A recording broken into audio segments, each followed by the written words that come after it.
love to see someone who plays the victim all the time.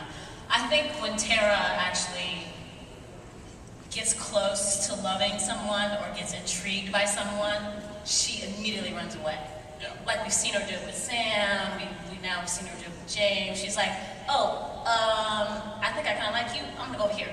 Right. And I think that's an insecurity that she has and this like defense mechanism that she puts up. And I think that's learned from her childhood. Yeah. Because, you know, she has no father around, and usually women who grow up without a man in their life, they usually have some male issues. So, I mean, she's a little unstable right now, but I'm hoping for some stability in the near future.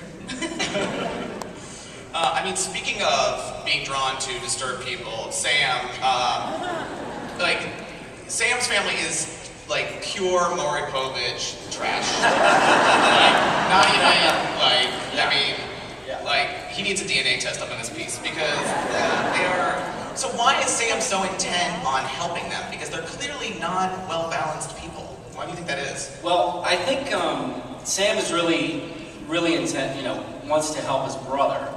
And the family kind of goes along with the brother. And, you know, unfortunately, that's not going to be necessarily the best thing in the end. Yeah. You know, Dennis, I was on set in, like, I think March, and you and I I was lucky enough to talk to you, and you had created this entire backstory for Russell that was kind of fascinating because you're a total history buff, right? Too much time on my hands. Yeah. So tell me, I mean, if you can share with the audience a little bit of what you sort of created for Russell. Well, Alan gives us a great skeleton or starting point, and then he encouraged us to go ahead and fill things in. He's incredibly generous that way. And I would write him these long, scary stalker emails where I would say, I think it's really cool if he was alive in 2800 BC, or he was a Celt, or he was a pagan. And I would get these lovely one-sentence responses saying, okay, good, Dennis. But I laid off after a while, but I love doing research, and it doesn't always end up in the actual script.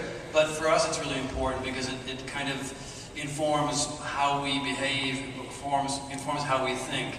And it was a great opportunity with this character to, I don't know, create a vampire who had such an ancient way of thinking, a different morality, a different way of relating to humanity, a different way of relating to werewolves. And I love the fact that I was given the opportunity, and I ran wild with it. That's awesome. Alan, you are working on another project with Oprah, and I'm wondering if the Big O watches True Blood.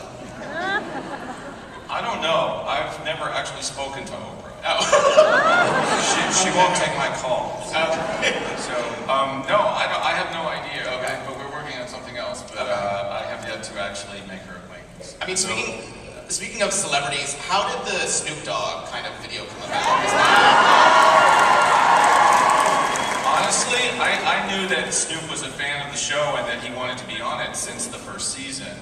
But I am so busy when we're in production. Basically, I heard, oh, they're shooting a Snoop Dogg video this weekend. Oh, and I went, oh, wow, that's cool. And then I saw it on Monday. What did y'all think of that, the whole cast? What did you guys think of that video? I loved it. I particularly loved the Suckettes. They were fantastic. Yeah. I don't know if any of you know it, but there is a porn video version of our show. And I believe the Suckettes in Snoop's video wore the same wig that the porn Eric wore. It's a very Carol Channing-esque wig. It's very Carol Channing, hello darling. It's lovely. Have you guys heard, I mean, have you guys run into any other celebrities that are hardcore True Blood fans? Because True Blood does attract such loyal fans, like you know, Snoop Dogg. Have you run into any other celebs that have pleaded their allegiance to True Blood? Well, I haven't run into her, but a friend of mine was passed on to me that Elizabeth Taylor likes True Blood. Oh, really? My friend is her lawyer, and she likes it. Cameo, let's write down a cameo. That's pretty neat one. Like the vampire queen of Lady Town. I don't know what she would be, but Anne Rice is a huge fan of the show. Awesome. Jesus. I mean, that last scene, the last episode, the scene between you two was so. I mean, the first scene of you two meeting or like seeing each other outside Merlot was awesome. But I think it's. I mean, is it safe to assume, since it's True Blood, that he's not just a nice nurse in a cute purple polo? Is there more lurking between the surface of Jesus? I don't know. I guess you have to wait and see. Oh, you can't. But has that that relationship, has that been a fun one to play? Because finally Lafayette's getting some loving.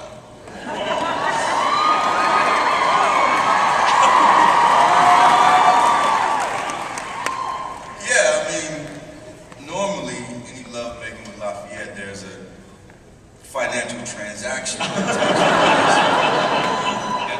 But it's good that you see the other side, to where the softer side of Lafayette, to where he's falling for somebody. That softer side. It's good planning. Yeah. Deborah Ann, what are Hoyt and Jessica, is it ever gonna happen? I mean, like, why can't these crazy kids make it work? I mean, is there a reconciliation in the future at all? Can you tease that? Well, first of all, can we get up for Jim Perrick?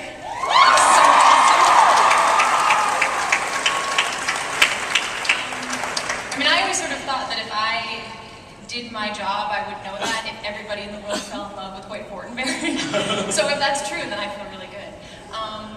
But I think, particularly for young people, you have to kind of figure out who you are and learn to love yourself before you can love someone else really truly.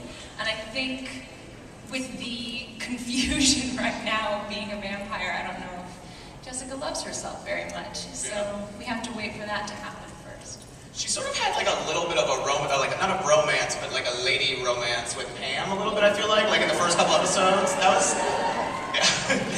Did you guys have fun with that? I loved that. I kind of want more of that. It was like a little like Charlie's Angels of vampires or something. Sounds like you're asking for behind-the-scenes answers. Well, that's a secret. Okay. Yeah, it was fun, and I think she's sort of Auntie Pam. Right now Jessica has no mentor. How to cut up bodies, Auntie Pam. Always here to help.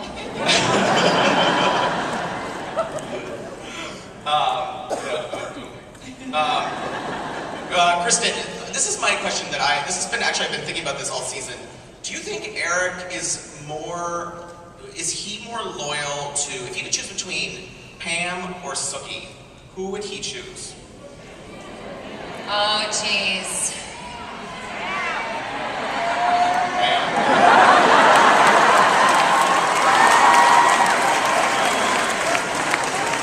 Well, it's a different relationship because, I am his progeny, his child, and Sookie is his infatuation, so I think he'd take choice C, all of the above.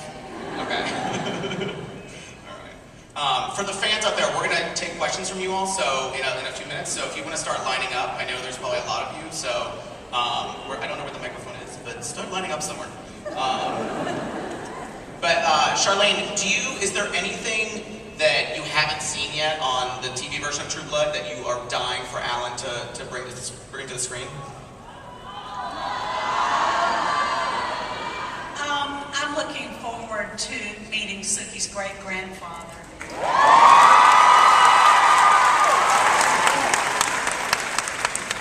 Have you had a favorite episode of True Blood so far? Or is there one that you really thought, I love this one captured what I was trying to do? I Will Rise Up. Yeah. Yes. Yeah, that was amazing. But then I find something to love in every episode. Yeah, totally. Joe.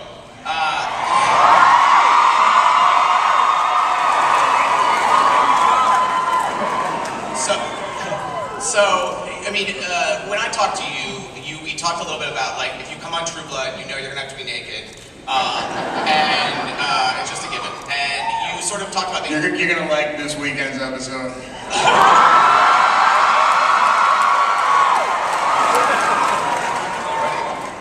But you told me that you're inducted into the Brotherhood of the Sock on the show. Can you go through the rituals of that and what that entails? Yeah, they bring out